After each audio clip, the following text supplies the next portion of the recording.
मेरे साथ बिहार के राजस्व मंत्री आलोक मेहता हैं। सांसद भी रहे हैं, तेज तर्रार युवा नेता हैं और अब लगातार बिहार में जो सरकार चल रही है, आरजेडी की सरकार हो, जो पिछली सरकार थी नीतीश जी के साथ गठबंधन में, और अब की बार है, दोनों बार मंत्री रहे हैं। बहुत सुलझे हुए माने जाते हैं, युवा हैं, तेज तर्रार है, हायर एजुकेटेड हैं। और लगातार इनके आपने देखा होगा कि आलोक मेहता कभी किसी विवादों में नहीं रहे।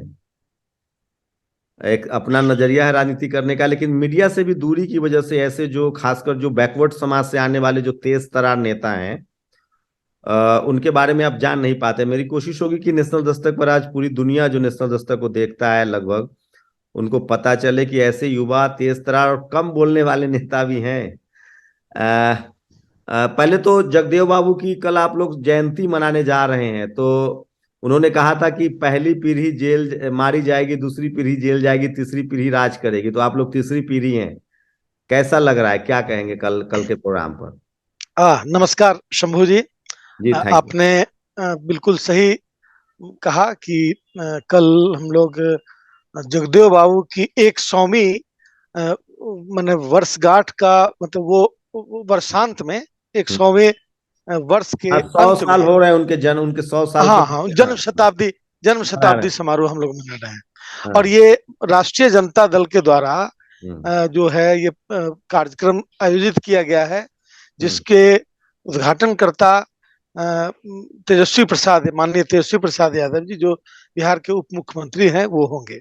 अच्छा। वैसे वैसे माननीय लालू प्रसाद जी का यह आइडिया था कि हम लोग को जगदेव बाबू का जन्म शताब्दी समारोह मनाना चाहिए, लेकिन हम्म। वो स्वास्थ्य कारणों से यहाँ उपलब्ध नहीं है। नहीं हम्म। तो वही इस कार्यक्रम का उद्घाटन करते। हम्म। वैसे तेजस्वी प्रसाद यादव जी का भी की भी काफी दिलचस्पी हम्म। उन बातों में है, जिन उन सिद्धांतों में है जो जगदेव बाबू ने हम्म। अपने समय में एक एक्सरसाइज किया बिहार की धरती पर।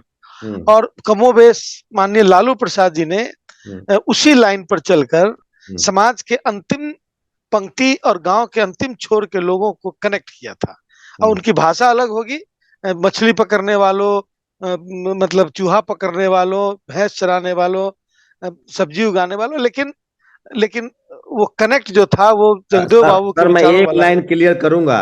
बिहार के जी हिसाब से विधायक रहे, पत्रकार थे और इकोनॉमिस्ट थे, ग्रेजुएट थे वो इकोनॉमिक्स से, बहुत पढ़े लिखे थे, उनके पिता टीचर थे।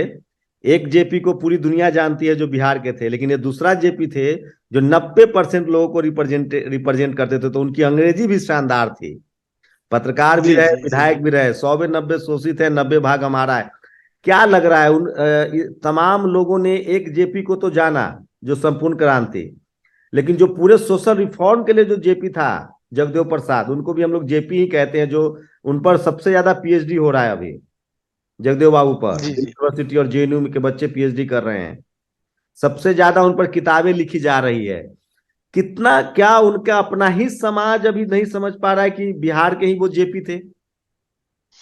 देखिए, जगदेव बाबू के लिए बृहद समाज था, वो 90% जनता। हम्म। और सच बात यह है कि जिन लोगों की आवाज जगदेव बाबू उस समय उठा रहे थे, हम्म। वो लोग कमोबेश सोए हुए थे। मतलब हम्म। राजनीतिक रूप से, सामाजिक रूप से उतने जागृत और उतना मतलब उतनी हिम्मत, उतनी चीजें मतलब उनमें उस समय तक विकसित नहीं हो पाई थी। हम्म। यही वजह है कि उनकी उस आवाज को दबाने के लिए जिन ताकतों ने उस पर शक्ति का इस्तेमाल किया, हम्म। उसका प्रतिकार उन दिनों जो उनके 90% लोग थे उतनी मजबूती के साथ नहीं कर पाए। ये बाद के दिनों में लालू प्रसाद ने उसको टेकअप किया, उन चीजों को, हम्म। और हम्म। उसको एक्सिक्यूट करने की कोशिश की। हम्म। लेकिन जगदेव बाबू का जो एक सोच की व्यापकता थी, हम्म। उस व्यापकता को उन सामंती तत्वों ने बहुत संकीर्णता से देखने की कोशिश की। हम्म। माने सामंतवादी लोग बहुत लोग थे, बहुत लोग जिनके पास जमीनें थी, जिनके पास बहुत सब कुछ साधन थे, लेकिन बाद में धीरे धीरे बहुत लोगों ने रियलाइज किया कि हम्म। समाज का बहुत छूटा हुआ व्यक्ति अपने अधिकारों से वंचित है, तो उसको अधिकार मिलना चाहिए। और उस मेन स्ट्रीम में कुछ ऐसे लोग थे जो पहले कुछ और सोच रहा होगा। एक लालू यादव का मैंने दौर देखा है, मैंने टीवी में उस समय में काम करता था, परस बिहार में रहा भी हूँ। लालू यादव ने कर्पूरी ठाकुर हो, जगदेव बाबू हो, या डॉक्टर अंबेडकर की मूर्ति लगानी थी, अंबेडकर यूनिवर्सिटी का नामाकरण हो, सबसे ज्यादा मायावती जी के बाद एकमात्र मुख्यमंत्री हैं। मायावती जी ने अपने एक कार्यकाल में दर्जनों यूनिवर्सिटियां खोली, लालू जी ने खोला, चरभा विद्यालय का कॉन्सेप्ट दिया। क्या लगता है आप लोग, लालू यादव की जो लेजिसी है, जिस पर इस देश के तमाम लोग, इस देश में चुनाव आयोग भी तभी ईमानदार हुआ जब लालू यादव को चुनाव हराना था या मायावती को हराना था। इस देश में तमाम टीवी और अखबार के कैंपेन के बावजूद लालू यादव कभी अपने सोशल जस्टिस की धारा से अलग नहीं हुए, विचलित नहीं हुए। नतीजा वो जेल खट रहे हैं। जिन लोगों ने संसद में बिल फाड़ा, उनके पक्ष की बिल, वो भी आज सत्ता से बाहर हो गए। क्या आपकी पार्टी के साथ, आपकी पार्टी को अभी भी लगता है कि लालू यादव जो जो अपनी सदी के सबसे बड़े नेता कहलाएंगे? मैं जानता हूं जब इतिहास लिखा जाएगा तो उनका मूल्यांकन एक ऐसे योद्धा के तौर पे होगा जो जो तमाम सोशल लेजेसी को लेकर लड़ रहा था, और लड़ा भी और जीता भी।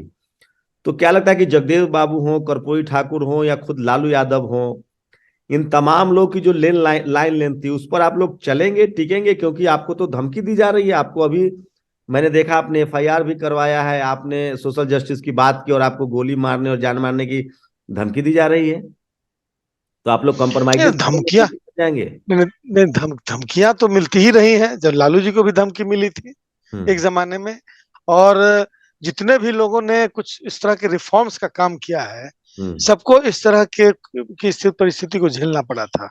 हम्म। जगदेव बाबू के समय जगदेव बाबू के लोग जगे हुए नहीं थे, हम्म। तो उनकी हत्या हो गई, हम्म। और उसका प्रतिकार उस तरह से नहीं हो पाया जिस तरह से होना चाहिए था। हम्म। लेकिन आज के दिन में चाहे लालू जी हो, चाहे कोई हो, चाहे आलोक मेहता ही कुछ बोल रहा हो, हम्म। तो मैं नहीं समझता कि आज ये इस तरह की धमकी देने वाले लोग हम्म। उससे आगे बढ़ने की जरूरत भी हो कर सकते हैं। क्योंकि उन्हें मालूम है कि 90% इतनी बड़ी ताकत है जो पूरे देश की सत्ता को पलट सकती है। और आजकल बुलेट से ज्यादा बैलेट में ताकत है। और हम्म। क्योंकि जनता जैसे जैसे उस ताकत को समझेगी, वैसे वैसे वह शक्ति इकट्ठा होगी। और इस ताकत से लड़ने की क्षमता उन लोगों को नहीं है। मैं ये नहीं कहता, 10% तो एक सिंबॉलिक चीज है। लालू प्रसाद जी ने भी जब सामाजिक न्याय को धरती पर मजबूती के साथ उतारा, तो उन्होंने वैसे लोगों को, जो उदारवादी लोग थे, उस 10% में भी उन लोगों को मौका दिया, उनको आगे उनका मकसद बिल्कुल नहीं था कि किसी को समाप्त कर दिया जाए। उनका था कि लोग में परिवर्तन हो, लोग में हृदय परिवर्तन नहीं हो, नहीं, लोग मैं गले उनकी लगावें। बात कर रहा हूँ जो जो जो मनुवाद से पीड़ित हैं, जो धमकी देते, जो आज भी सामंतवाद को पालना चाहते हैं, वो कोई हो सकता है, मनुवादी सर प्रवृत्ति का, सामंतवादी प्रवृत्ति का, वो उसके खिलाफ। हम्म। वो हाशिए पर होंगे। हम्म। एक चुनाव यदि ठीक से जगदेव बाबू के विचारों के आधार पर लड़ ले लोग, हम्म। जिसकी चुनौती मैंने दे दी है उन लोगों को कि हम्म। ताकत है तो आगे आगे आने वाले चुनाव में फड़िया लो, हम्म। तुम्हें तुम्हारी औकात हम दिखा देंगे। तो हम्म। ये यदि जो जो चल रहा है वो यदि सस्टेन कर गया, मैं पूरी अपेक्षा करता हूं कि सस्टेन करेगा, तो उसके बाद वैसी ताकतें जमींदोज हो जाएंगी उनके। आप लोग को है अंदाजा है कि सोशल मीडिया जब से आया है, ट्विटर, फेसबुक, यूट्यूब, इस देश की जो 95%, 90% आबादी है, जो शोषित वंचित समाज है, जिसका शोषण हुआ, पिछड़ापन रहा, जिसको फिर से कोशिश की जा रही है कि कॉलेज यूनिवर्सिटी से दूर किया जाए, वो जागरूक है, सजग है, और वही आपके लिए लड़ रहे हैं और वोट कर रहे हैं। आपको जिस तरह से धमकियां दी गई, आपने जिस तरह से रिटेलिएट किया, जवाब दिया अपने बातों से कि हम आपको जवाब देंगे डेमोक्रेटिक तरीके से, लोकतांत्रिक तरीके से। आप लोगों को भरोसा है समाज पर कि जो समाज जगदेव बाबू को नहीं बचा पाया, सोया हुआ था, अब वो समाज तीसरी पीढ़ी का समाज है। हमारी पहली पीढ़ी थे जगदेव बाबू, वो मारे गए। दूसरी पीढ़ी शिबू सोरेन तक जेल गए, लालू यादव जेल गए। तीसरी पीढ़ी चाहे तेजस्वी यादव हो या आलोक मेहता हो, ये लोग अब इनको लग रहा है कि अब सत्ता हमारे हाथ में भी है और सत्ता कंटिन्यू भी करेंगे, लेकिन जरूरत है कि उनके सपनों को पूरा किया जाए। बिल्कुल बिल्कुल, हमें पूरा भरोसा है, और हम बिहार और देश की आवाम पर भरोसा है कि उस उन्होंने मतलब हम लोगों ने, हम लोग पर लोग जनता विश्वास करने लगी है। और हम लोग जिस रास्ते पर चल रहे हैं उस रास्ते को अप्रूव करने लगे बहुत सारे लोग। अब मैंने बीच में यह भी कहा था कि शोषक और शोषितों में बदलाव भी होता है। एक जमाने में अंग्रेज शोषक थे, पूरी बिहार देश की जनता शोषित थी। आज आजादी प्राप्ति के बाद शोषक बदले और उसके बाद देश की जनता पीड़ित रही, बड़ी आबादी पीड़ित रही। और अब धीरे धीरे जब इस तरह के आंदोलन होते हैं जो पहले हो गए, मतलब जगदेव बाबू के समय हुए, लालू जी ने परिवर्तन किया, तो उसके बाद स्ट्रक्चर बदला, बहुत सारे लोगों ने रियलाइज किया। इसलिए मैं समझता हूं कि यह एक रिवर्सेबल मतलब फ्लो होता है इसमें। और ये रिवर्सेबल फ्लो हमेशा ये बनाए रखता है कि जो मूल्य है उसकी रक्षा होनी चाहिए। सामाजिक न्याय का मूल्य स्थापित हो चुका, बाबा साहब अंबेडकर ने ऑफिशियली पेपर पर स्थापित किया, लेकिन बाकी लोगों ने व्यवहार में स्थापित करके, और बिहार की धरती से उसकी शुरुआत बहुत जगह के लिए हुई। इसके पहले एक पेरियार सवाल साहब है जो आलोक है, जी, आप लोग इस मामले पर अपनी मार्केटिंग नहीं कर पाएंगे। जो बीजेपी है, मैं उसको देख रहा हूँ, उसके स्ट्रेटजी, प्रधानमंत्री कहते हैं मैं ओबीसी हूँ, 27 ओबीसी मंत्री बना रहा हूँ। बिहार में उन्होंने 2 डिप्टी सीएम ओबीसी दिए थे अपने कोटे से। तो अगर समीकरण की बात करेंगे, सोशल जस्टिस पॉलिटिकल अलायंस की बात करेंगे, तो बीजेपी की राजनीतिक समझ ज्यादा शार्प है, ज्यादा तेज। उसे पता है कि यूपी जैसे राज्य में वो बीजेपी जो केंद्र में सत्ता है, यूपी में जिसकी सत्ता है, वो भी छोटे छोटे जो ओबीसी के पार्टियां हैं उससे गठबंधन करती है। क्या आप लोगों में ओवरऑल एक कंसेंसस है कि तमाम कम्युनिटी के लोगों को लेकर चला जाए एक साथ, उनकी पॉलिटिकल रिप्रेजेंटेशन उसका तय किया जाए? क्योंकि आप लोग पर ठप्पा लगेगा, गैर यादव और गैर कुर्मी कुशवाहा के खिलाफ एक कैंपेन बनाने की तैयारी है कि यादव और कुर्मी, चूंकि नीतीश कुमार कुर्मी समाज से आते हैं और यादव समाज से तेजस्वी यादव आते हैं, तो गैर कुर्मी और गैर यादव गठबंधन बनाएगी बीजेपी, जिसकी वो स्ट्रेटजी है। देखिए ऐसा है कि वो अभी तक इक्वेशन मैनेजमेंट, माइक्रो मैनेजमेंट और इस तरह की चीजों को लेकर ही बीजेपी राजनीति करती रही है। ये सारे की सारी चीजें अभी भी है, आज से 8 साल पहले से भी थी और वही चल रही थी। लेकिन जनता कहीं ना कहीं उसके मन में कुछ ऐसी चीजें हैं जो सही समय पर निकलती है। मैंने मेरे एक बयान से, या फिर हमारे बिहार में से लेके यूपी तक के जो नेता हैं उनके एक एक बयान से जनता उद्वेलित हो जा रही है। इसका क्या मतलब है? इसका मतलब है कि जनता उन चीजों को, उन टेक्निक्स को और उनके द्वारा किए जा रहे मैनिपुलेशंस को समझने लगी है। अब वो कितना भी मैनेजमेंट कर ले, यदि ये भावना आ जाए लोगों में कि भाई 100 में 90 शोषित है और 10 भाग जो है हम पर शासन कर रहा है, तो मैं समझता हूं कि ये इसको टॉपल करना बहुत आसान होगा। तो सिर्फ हम जागृति। आप तो इतने मृदुभाषी हैं, आपके किस बयान से लोग की नाराजगी हो गई कि आपको गोली मारने की धमकी दी जाने लगी? देखिए ऐसा है कि मैंने बातें कुछ ऐसी नहीं कही जो पहले नहीं कहता था। यह बात सही है कि मैं कम बोलता था, लेकिन मैं समय पर इन बातों को रखता था। लेकिन उसमें कुछ मैंने चुने हुए मीडिया के लोग थे, मैं मतलब उन लोगों ने इसको इसमें मिर्च मसाला लगाकर परोसा। मैंने किसी जाति का नाम नहीं लिया, उन्होंने जाति का मतलब आरोप लगाया कि जाति का नाम लिया, किसी को अब्यूज किया, ये क्या, कुछ नहीं किया। ओरिजिनल मेरा स्पीच नहीं दिखा रहे थे, मेरा लिप्स मूवमेंट दिखा रहे थे और कमेंट्री वो कर रहे थे। इस तरह से कुछ लोगों ने कंफ्यूजन फैलाया, जिसकी वजह से ये भ्रांति फैली। लेकिन मैंने इसको स्पष्ट किया अपने एक बयान के माध्यम से, और जब स्पष्ट कर दिया तो अधिकांश लोग ये बात समझ गए।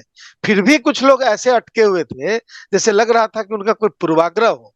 तो मैंने उन पूर्वाग्रहियों को, जिन्होंने धमकी दी और जिन्होंने इस तरह की बातें कही, उनको मैंने चेतावनी दी है कि मैं जगदेव और सम्राट अशोक और चंद्रगुप्त के का वंशज हूँ। मेरी रगों में उनका खून बह रहा है।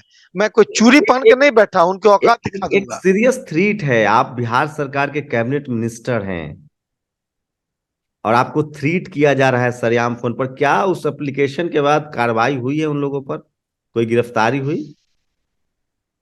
देखिए मेरा मकसद किसी को फांसी चढ़वा देना नहीं है। हम्म। मैंने मेरे पास आया, मैंने एफआईआर किया, और एफआईआर में पता चला है कि उन लोगों ने फर्जी आईडी तैयार करके उसके बाद हमें फोन किया था। तो उस पर जांच चल रही है। अब जांच चल रही है तो कानून अपना काम कर रहा है, हम्म। लेकिन आम आवाम में इस बात का बहुत रिएक्शन है कि हम्म। मैंने किसी ने धमकी दी, और यह प्रजातांत्रिक व्यवस्था में यदि मैंने कुछ कहा तो आपको भी अभिव्यक्ति का अधिकार है, आप कुछ बोल सकते हैं। लेकिन इस तरह की बातें, जहां थ्रेट हो, जहां गोली हो, बात इस तरह की बातें हो, तो मेरा साफ जवाब है कि डेमोक्रेसी में सबसे तेज गोली वोट होता है, हम्म। और उस बैलेट जो है बुलेट से ज्यादा तेज होता है, और अगला चुनाव, आने वाला चुनाव ही रण क्षेत्र बनेगा, और उसमें ऐसी ताकतों को हम शिकस्त देंगे। और मुझे विश्वास है हम्म। कि भले ही कितना भी मीडिया कंट्रोल किया जाए, हम्म। लेकिन आप लोग जैसे मीडिया वाले जो कुछ लोग हैं, जो मैंने जनवादी बातों को जनता तक पहुंचाने का काम करते हैं, मैं हम्म। समझता हूं कि इतना ही काफी है। आजादी के आंदोलन में चंद मीडिया अच्छा, ये एक मतलब कोई मैं परवाह नहीं करते थे। लालू जी जी। से मैं कई बार मिला हूं, मुझे इंटरव्यू करने का भी मौका मिला। वो समझते थे इस बात को। रामविलास जी से मैंने बात की है, उनसे भी मैं उनसे इंटरव्यू लिया मैंने, वो भी समझते थे कि इस देश में जाति एक सच्चाई है आलोक जी, उससे कोई भाग नहीं सकता है।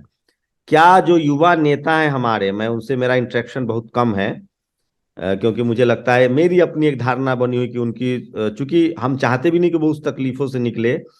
हमारी तीसरी जनरेशन है, जो मैंने कहा वही जगदेव बाबू की लाइन है कि पहली पीढ़ी मारी गई, दूसरी पीढ़ी लालू यादव जेल गए, और तीसरी पीढ़ी आज सत्ता में है, चाहे वो आलोक कुश मेहता हो या तेजस्वी यादव हो। तो क्या जो हमारा तीसरा जनरेशन है वो सोशल जस्टिस को लेकर, कास्ट सिस्टम को लेकर, फूले पेरियार अंबेडकर लोहिया हो, या इन सब के विचारों को लेकर, जगदेव बाबू को लेकर, क्या वो क्रिस्टल क्लियर है कि इस देश में चपरासी से लेकर चीफ जस्टिस तक, media, judiciary, college, university, bureaucracy और बिजनेस, सब जगह इस देश में 10% सवर्ण समाज का रिप्रेजेंटेशन है? इसी के लिए आप लोग जाति जनगणना करा रहे हैं। क्या ये एक बड़ा फैक्टर है जिससे लोग घबरा रहे हैं? क्योंकि जाति जनगणना अगर बिहार करा देता है, जो सोशल जस्टिस की धरती है, कर्पूरी की धरती है, लोहिया की जगदेव बाबू की धरती है, इसके बाद ज्यादा कुलबुलाहट है कि ये इसको रोका जाए, जाति जनगणना जो आप लोग देखिए, इंसिस्ट कर रहे हैं। जैसे अप्रत्यक्ष रूप से उसके वजह से भी कुलबुलाहट है। एक एक और बात है कि जो मतलब हम ऐसे बाहर बैठे हुए बोलते रहे हैं कि हम्म। चपरासी से लेके चीफ जस्टिस तक सब मतलब ये है, और उसका कोई नहीं नहीं, ये डेटा मतलब है, जो ये डेटाबेस, कैबिनेट डेटाबेस जो सेक्रेटरी है, में नहीं एक नहीं, ओबीसी नहीं है, मेरे पास मैं वही डेटा बता है रहा हूँ, सर। वाइस नहीं नहीं, मैं चांसलर वही नहीं है, बता रहा हूँ, सेंट्रल यूनिवर्सिटी में प्रोफेसर नहीं नहीं है, नहीं, आती है, इसे मैं जानकारी मिल ये पूछ जाती है। रहा हूँ कि मैं ये पूछ रहा हूँ कि हाँ। ये एक नारा था कि 100 में 90 शोषित हैं, हम्म। लेकिन जातिवार कितनी संख्या है, इस बात की ऑथेंटिसिटी तभी होगी जब सरकार उसकी गणना कराएगी, और हम्म। उस गणना के आधार पर हम ज्यादा मजबूती से रख सकेंगे कि हमारा इतना पॉपुलेशन है, और डेमोक्रेसी में पॉपुलेशन का ही सबसे बड़ा स्थान है, पॉपुलेशन के आधार पर उसको हिस्सा मिलना चाहिए।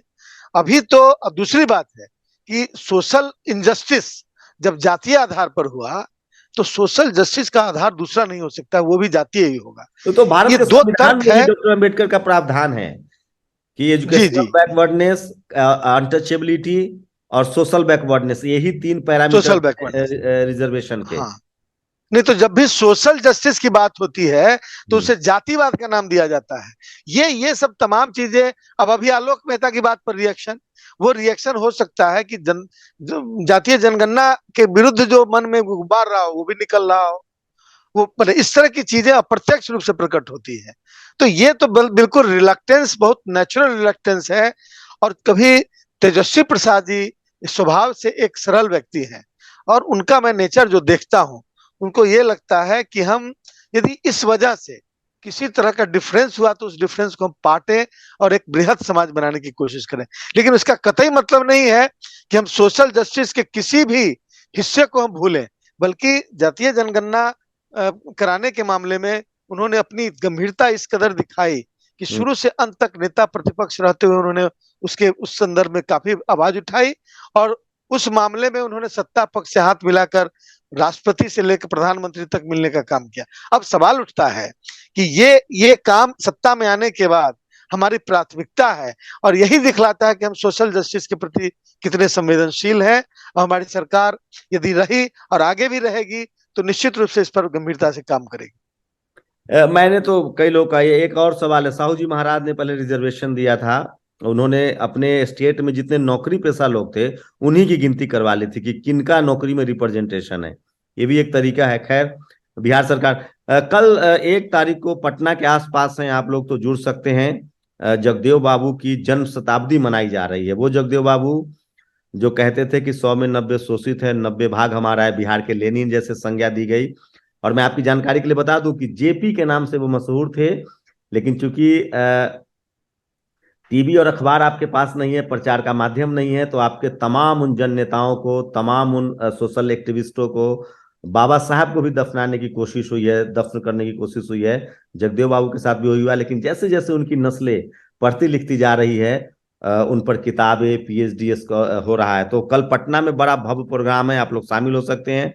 तेजस्वी यादव भी जा रहे हैं, आलोक मेहता उसके बड़े करता धरता हैं। एक एक आखिरी सवाल आलोक सर की, क्या लग रहा है कि एक मुझे शरद यादव से अभी जब मैं लास्ट बार उनसे मिला था, तो वो कह रहे थे कि मैं हम लोग जब लड़ रहे थे, रामविलास पासवान हो, शरद जी हो, लालू जी हो, जगदेव बाबू से पहले हो या कर्पूरी ठाकुर हो, तो जनता में अवेयरनेस नहीं थी।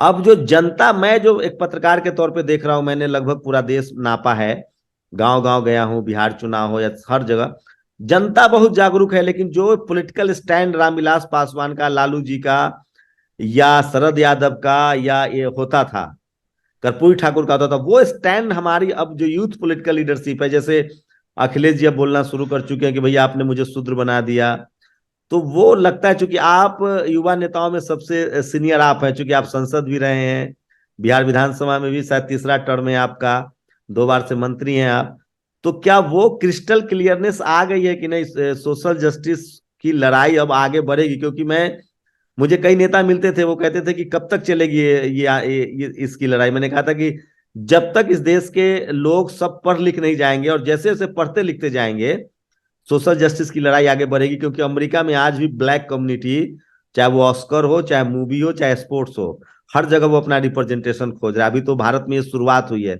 क्या आप लोगों को टीवी अखबार के इतना दबाव में है जहां आपका रिप्रेजेंटेशन ही नहीं है, तो आप लोग टीवी अखबार के दबाव में आ जाते हैं सही में? और आपको लगता है कि जो टीवी अखबार के जो एंकर बोल रहे हैं, जो पत्रकार बोल रहे हैं, वही देश की सच्चाई है? और आप लोग कभी जानने समझने की कोशिश नहीं करते हैं कि पत्रकारों की भी एक जाति है, जजों की भी जाति है। यहाँ तो जाति है कि जाति नहीं है। तो क्या इस एंगल से आप लोगों ने बात करना शुरू कर दिया है? क्योंकि भैया पूरे पूरे यूरोप में, पूरे अफ्रीका में, पूरे अमेरिका में एक सिस्टम है आज भी कि अगर रिप्रेजेंटेशन नहीं है, 3 जजों की बेंच है, तो उसमें कम से कम एक ब्लैक जज हो। वो समाज जो इतना लिबरल है, इतना आगे है, जहां गृह युद्ध तक हुआ, अब्राहम लिंकन जैसे लोग सपोर्ट में, आप लोग अभी भी भरोसा करते हैं कि जो शोषित तबका है वो हमें न्याय देगा? आप लोग टीवी अखबार के दबाव में आप लोग कभी लालू जी की तरह काउंटर नहीं करते हैं कि भैया ये एकदम साफ है, इस देश में जो टीवी और अखबार है, एक आपके समाज के ही बड़े, बिहार के ही राजेंद्र प्रसाद सिंह हैं, बहुत बड़े सोशल साइंटिस्ट हैं, समाज वैज्ञानिक हैं, लिंग्विस्टिक हैं, और पुरातत्वविद है। वो कहते हैं कि जो टीवी और अखबार है वो आरएसएस और बीजेपी के प्रचारक हैं, क्योंकि उसमें जो जिस जाति के लोग हैं उनकी वैचारिक सहमति है आरएसएस बीजेपी के साथ। क्या आप लोग टीवी अखबार के दबाव में आ जाते हैं?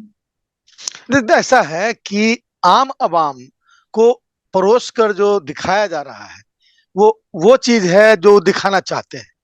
और वो जब दिखाना चाहते हैं, जब तक आप वोट की राजनीति में है, राजनीति तो डेमोक्रेसी है इंडिया में, तो मैंने वोट से जुड़ा हुआ है, और आप ओपिनियन गवर्न करने की कोशिश करने में लगे हैं लोग, संसाधनों के दबाव में। एक्चुअली है क्या कि इन जो संसाधन पर कब्जा किया गया, जिस सिस्टम पर कब्जा किया गया, झूठ बोलकर, धोखा देकर, और मैंने झूठे वादे करके, और उसके बाद उनको मैनिपुलेट कर किया जाने लगा।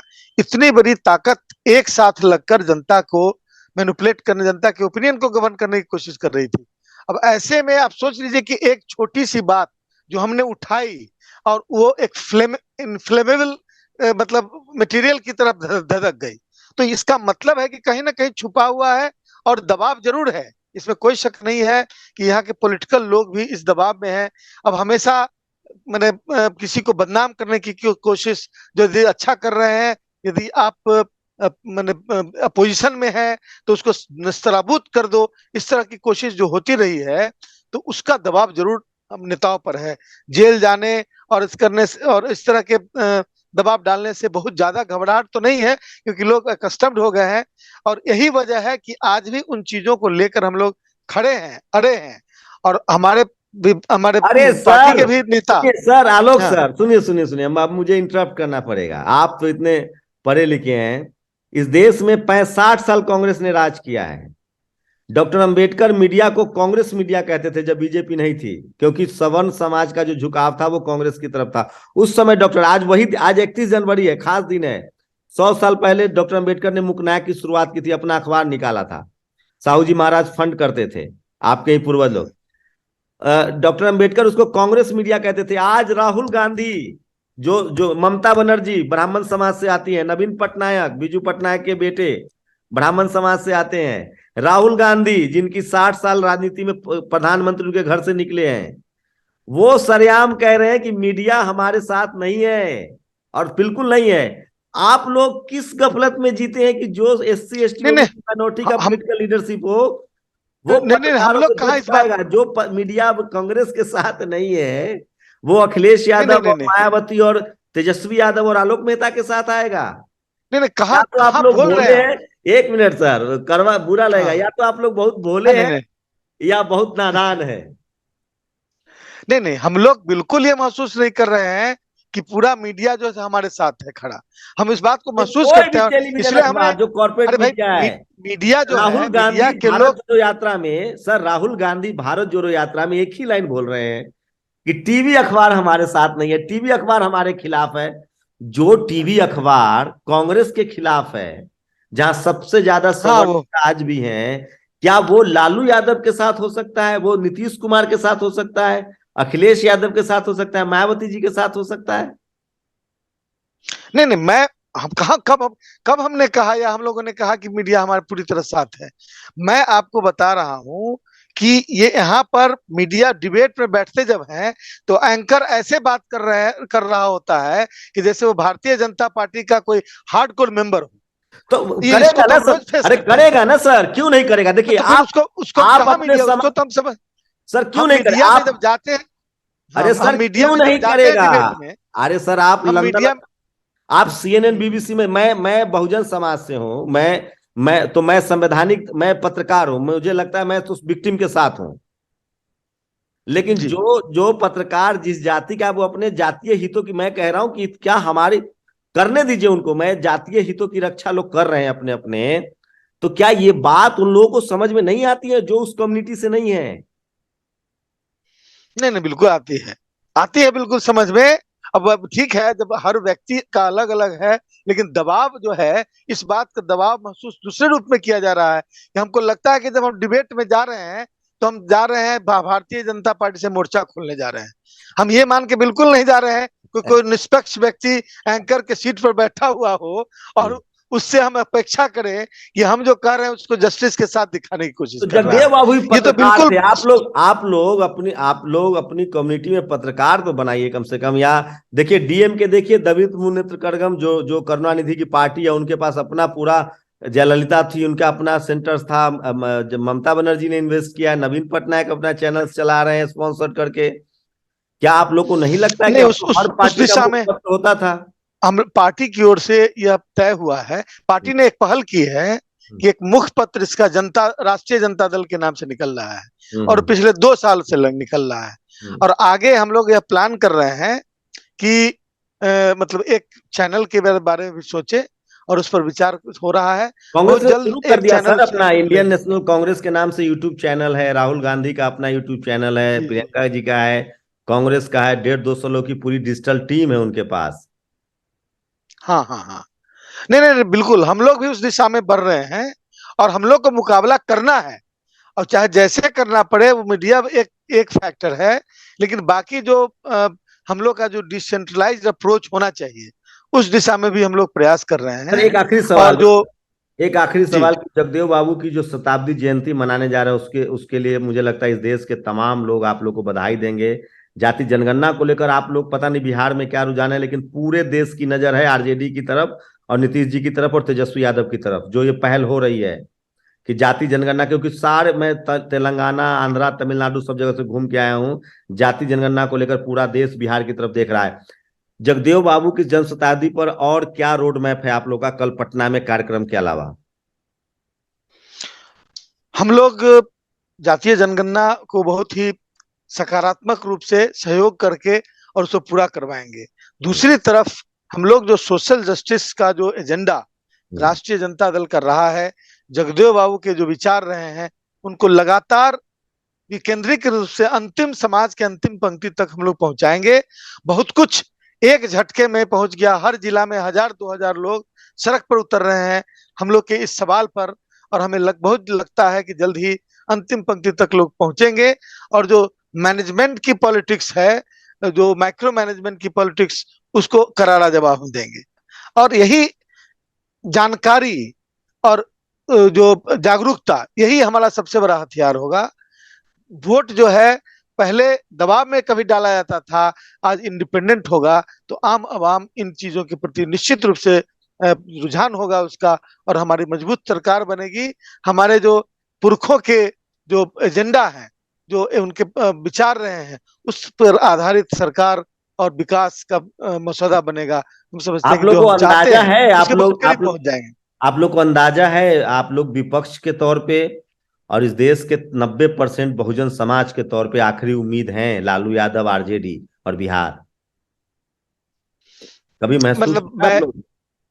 मैं इस आवाम की इस अपेक्षा को सलाम करता हूं, और मैं समझता हूं कि जनता निश्चित रूप से कुछ देख रही होगी, तभी ये अपेक्षा भी कर रही है, और हम लोग उस दिशा में निश्चित रूप से सफल होंगे।